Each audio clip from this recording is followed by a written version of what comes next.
Splatterhouse is a series from Namco distinguished by its use of excessive violence and gore.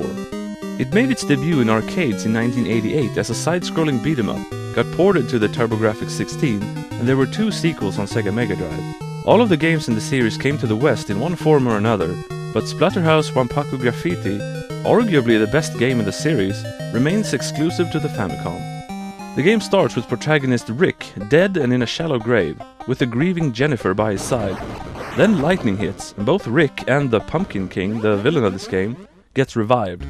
The Pumpkin King, having nothing better to do, kidnaps Jennifer, and Rick chases after him. So the game begins.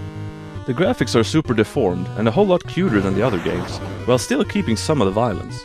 Dogs lose heads, zombies and bats get sliced in half, and mice get slammed against walls. There's no blood though. There are 7 levels, plus 2 bonus levels. And if you find and beat the 2 bonus levels, you get a special ending. There's usually 2 boss battles per stage, one in the middle and one at the end. Some of these parody horror movies, like The Exorcist, Alien and The Fly. The first boss is a dancing zombie, clearly a parody of Michael Jackson's Thriller, even the music alludes to it. A dancing zombie that quite clearly flips you off. The control is quick and responsive, although I would like to be able to duck. Rick runs pretty fast, which is both good and bad. Sometimes it can feel a little slippery.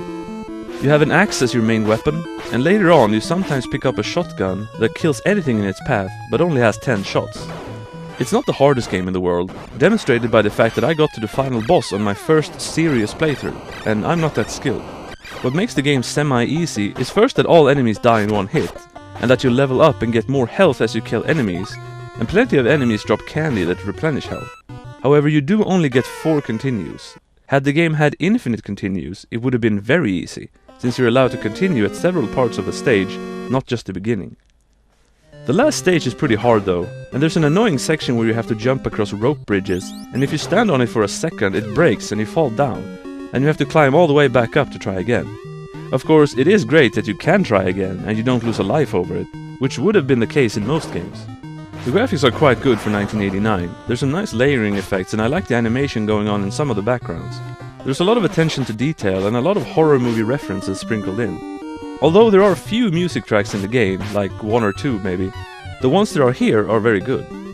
I like this game a lot, for its simple and fun gameplay, as well as its horror references. Actually, despite it being humorous, it actually has some bits of true atmosphere here and there. I think this game would be fun for most anyone, but if you're a fan of horror movies as well, I think you will like it even more.